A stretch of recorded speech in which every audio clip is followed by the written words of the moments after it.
मरियम एक गरीब लेकिन बेहद सुंदर लड़की थी। वह एक सुनसान हवेली में अकेली काम करती थी। उसी हवेली में एक जिन्न रहता था जो सैकड़ों वर्षों से किसी खूबसूरत लड़की की तलाश में भटक रहा था। जब उसकी नजर मरियम पर पड़ी तो वह उस पर मोहित हो गया। जिन्न ने उसे अपार दौलत का लालच दिया और उसकी मोहब्बत में इस कदर डूब गया कि सब कुछ भूल बैठा। लेकिन मरियम किसी परी कथा की राजकुमारी जैसी नहीं थी। उसके चेहरे पर भले ही मासूमियत झलकती थी और आंखों में एक अनोखी चमक थी, मगर जिंदगी की कठोर सच्चाइयों ने उसकी मुस्कान छीन ली थी। उसका हर दिन संघर्ष से भरा होता।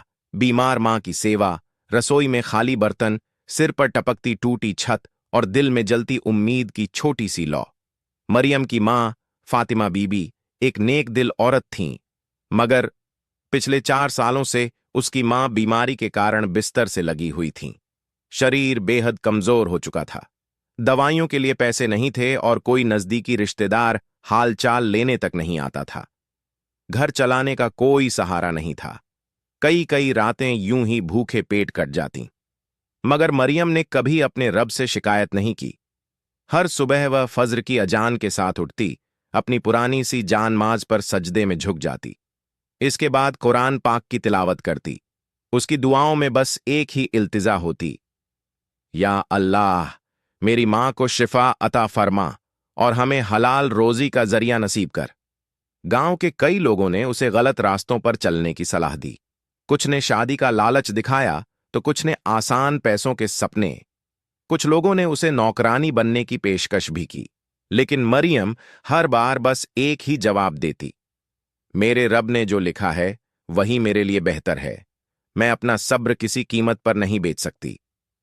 एक दिन गांव की एक बूढ़ी औरत ने उसे बताया कि जंगल के किनारे एक वीरान हवेली है जहां सालों से कोई टिक नहीं पाया, मगर अब हवेली के मालिक शहर में रहते हैं और वहां काम करने के लिए किसी की जरूरत है। मेहनत के बदले अच्छा पैसा मिलता है। मरियम ने यह सुनकर अपनी मां की आंखों में झांका। कमजोरी, दर्द और बेबसी साफ झलक रही थी। उसी पल उसने दिल में एक फैसला कर लिया। उसने सोचा, अगर उस हवेली में शैतान भी हुआ तो मैं अल्लाह के कलमे और तिलावत के सहारे ही वहां जाऊंगी। मरियम ने मां से इजाजत ली।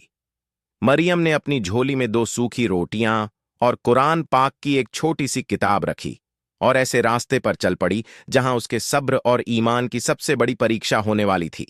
जिस हवेली की ओर मरियम बढ़ रही थी उसका नाम शमसी हवेली था। यह कभी जमींदार नवाब जैनुल आबदीन शमसी की शाही रिहाइश हुआ करती थी। करीब 100 साल पहले यह हवेली गांव की सबसे आलीशान इमारत मानी जाती थी। संगमरमर की चमकती दीवारें, विशाल झूमर, हरे भरे बाग और बहते फव्वारे, सब कुछ इसकी शान बयां करता था। नवाब साहब बेशुमार दौलत के मालिक थे, लेकिन उनकी सिर्फ एक ही औलाद थी, एक बेटी, जुलेखा। कहा जाता था कि जुलेखा का हुस्न बेमिसाल था, मगर उसके साथ घमंड भी उतना ही बड़ा था। एक दिन जुलेखा की शादी एक शरीफ लेकिन गरीब लड़के से तय कर दी गई, जिसे वह बिल्कुल पसंद नहीं करती थी। उसी रात उसने खुद को हवेली के सबसे ऊपरी कमरे में बंद कर लिया। अगली सुबह उसकी लाश एक विशाल झूमर से लटकी हुई मिली, मगर हैरान करने वाली बात यह थी कि मौत के बाद भी उसके चेहरे पर गुस्से की गहरी शिकन जमी हुई थी, जैसे वह मरकर भी किसी से नफरत कर रही हो। उस घटना के बाद शमसी हवेली में अजीबोगरीब घटनाएं होने लगीं। नौकर चाकर अचानक गायब होने लगे।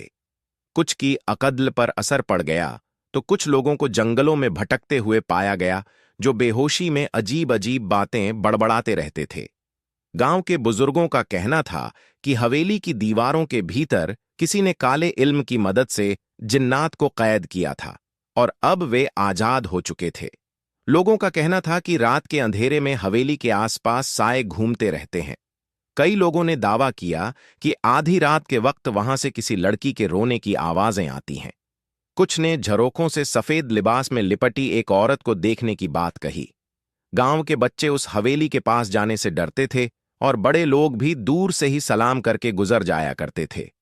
कहा जाता था कि जो भी वहां काम करने गया ज्यादा दिन टिक नहीं सका।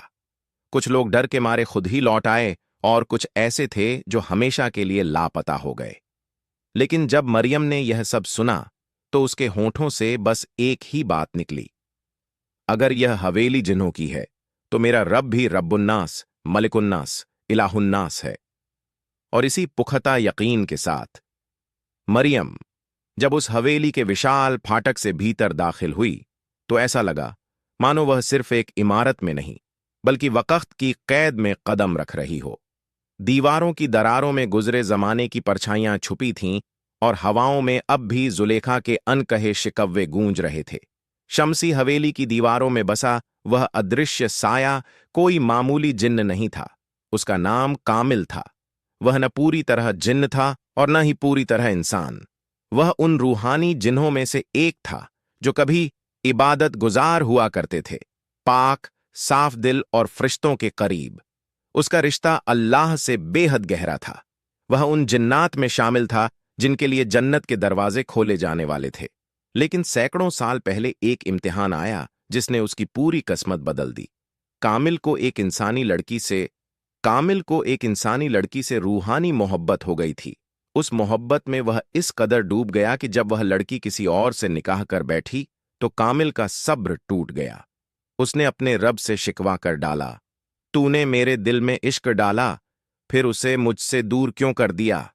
यही शिकवा उसे रूहानी जिन्हों की पाक राह से खींचकर दुनियावी मोहब्बत में डूबे इब्लीस की सरहदों तक उसी बेचैनी में वह शमसी हवेली आ पहुंचा। वह हवेली जिसकी दीवारें पहले ही जुलेखा की नफरत और उसकी मौत की बद्दुआ से शैतानी ताकतों से भर चुकी थीं। वहीं कामिल बरसों तक अकेला भटकता रहा, एक ऐसी रूह जो मोहब्बत के नाम पर पूरी तरह टूट चुकी थी, ना पूरी तरह बुरी ना पूरी तरह पाक। और फिर जब मरियम पहली बार हवेली में दाखिल हुई तो उसकी आवाज, उसकी तिलावत और उसका सब्र, ये सब कामिल के टूटे हुए वजूद में सुकून बनकर उतरने लगे। वह हर रोज छुपकर उसे देखने लगा। जब वह अपनी मां के लिए तस्बीह पढ़ती, जब झाड़ू लगाते हुए कुरान की आयतें हल्के से बुदबुदाती और जब रात के सन्नाटे में आंसुओं के साथ अपने रब से दुआ मांगती, कामिल के लिए मरियम कोई साधारण लड़की नहीं थी। यह मोहब्बत जिस्म की नहीं थी, न ही किसी ख्वाहिश का नाम। यह तो उसकी रूह के उस खाली हिस्से को भर रही थी जो सदियों से तन्हाई में सिसक रहा था। लेकिन सवाल यह था, एक जिन का इंसान से इश्क, और वह भी अल्लाह की एक पाक बंदी से। क्या यह मोहब्बत पाक थी या फिर एक बार दोहराया जाने वाला वही इम्तिहान? गुनाह की शुरुआत कहां से होती है? कामिल खुद इसी उलझन में फंसा हुआ था, मगर इस बार वह अपनी मोहब्बत को हासिल करने के लिए हर हद पार करने को तैयार था। यह चाहत अब मरियम के लिए नहीं बल्कि खुद को मुकम्मल महसूस करने की जिद बन चुकी थी। यहीं से एक ऐसे सफर की शुरुआत हुई जहां मोहब्बत और मखलूकात के बीच की लकीरें धुंधली होने लगीं। शमसी हवेली में मरियम को आए अभी कुछ ही दिन हुए थे, लेकिन कामिल की दीवानगी हर दिन बढ़ती जा रही थी।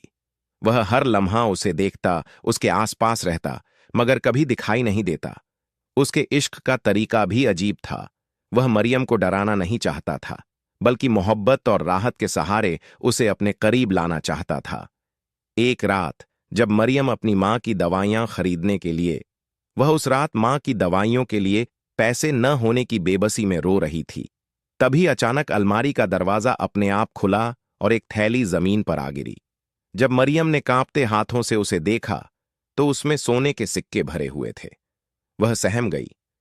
उसे उसी पल समझ आ गया कि यह किसी इंसान का काम नहीं था। डर के मारे उसने तुरंत कुरान की तिलावत शुरू कर दी, मगर सिक्के वहीं पड़े रहे जैसे किसी जवाब का इंतजार कर रहे हों। उसी रात उसने ख्वाब में एक आवाज सुनी, यह तेरे लिए है मरियम, बस तेरा हां चाहिए, तुझे और तेरी मां को जिंदगी भर कोई तकलीफ नहीं होगी। मरियम की आंख खुलते ही उसने उसी वक्त सजदे में सिर रख दिया।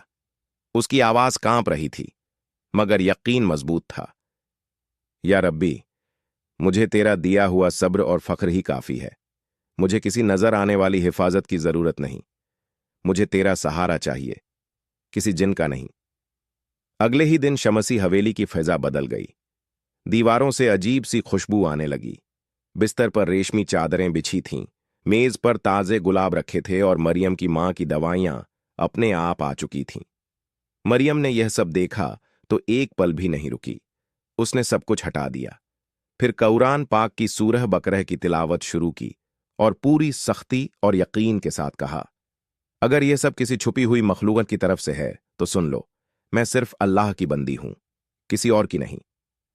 यह पहली बार था जब कामिल को किसी इंसान ने इतनी सब्र, यकीन और खुददारी के साथ ठुकराया था।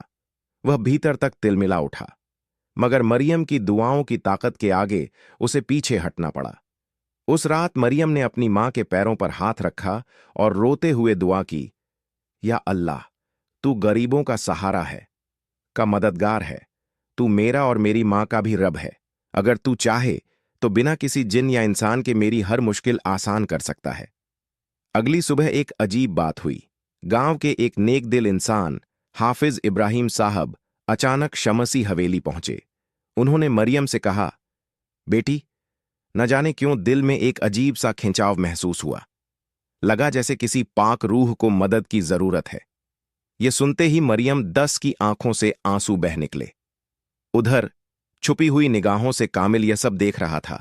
अब उसकी मोहब्बत के सामने एक नई और सबसे बड़ी चुनौती खड़ी थी, मरियम का अल्लाह पर अटूट यकीन। हाफिज इब्राहिम के हवेली पहुंचते ही मरियम ने उन्हें सब कुछ सच सच बता दिया। सोने की थैली, ख्वाबों में आने वाली आवाजें, रेशमी चादरें और मां की दवाइयों का यूं ही आ जाना। हाफिज इब्राहिम गहरी सोच में डूब गए। पार्ट 2 की हर अपडेट सबसे पहले पाने के लिए चैनल को सब्सक्राइब करें और बेल आइकन जरूर दबाएं।